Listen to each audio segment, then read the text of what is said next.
We are back at the Fantasy Flight booth at Gen Con 2015, and Robbie is going to give us a quick overview of the new edition of the Game of Thrones card game. Okay, sir. Hey, how's it going? This is Game of Thrones 2nd Edition, the newest LCG from Fantasy Flight Games. Basically, the difference between 1st and 2nd Edition are the graphic design of the cards, and also some of the houses have been balanced, some of the characters have been balanced, and that's basically about it.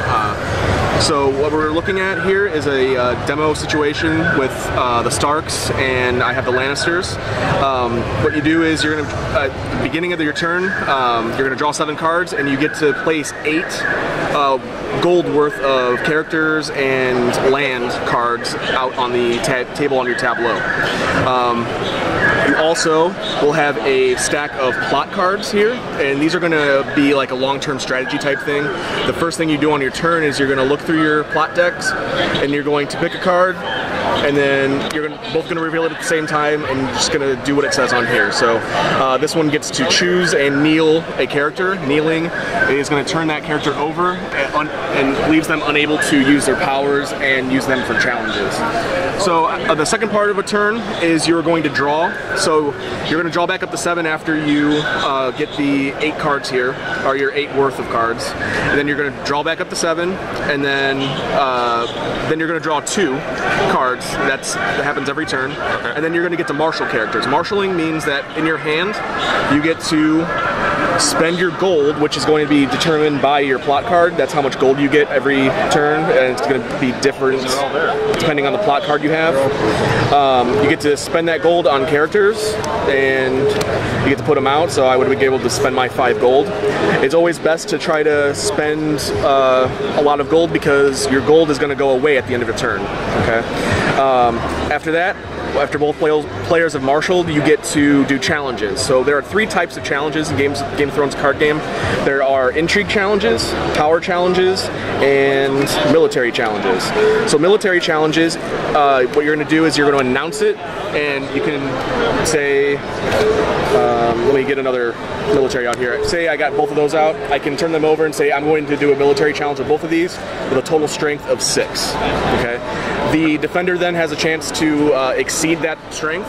If they do, then nothing happens. If they don't, then the player who attacked can force the other player to discard or kill actually one of their characters on their tableau. Once a character is dead, obviously you can't use them again. So a unique character like Robb Stark, if you have more copies in the deck and he's dead, you can't use him again.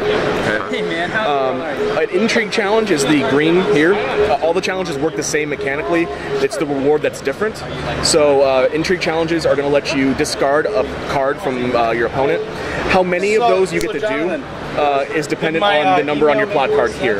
Most of the cards are going to say 1, but every now and then you'll get one that says 2. So in the case of military challenges, the opponent will have to discard 2 cards.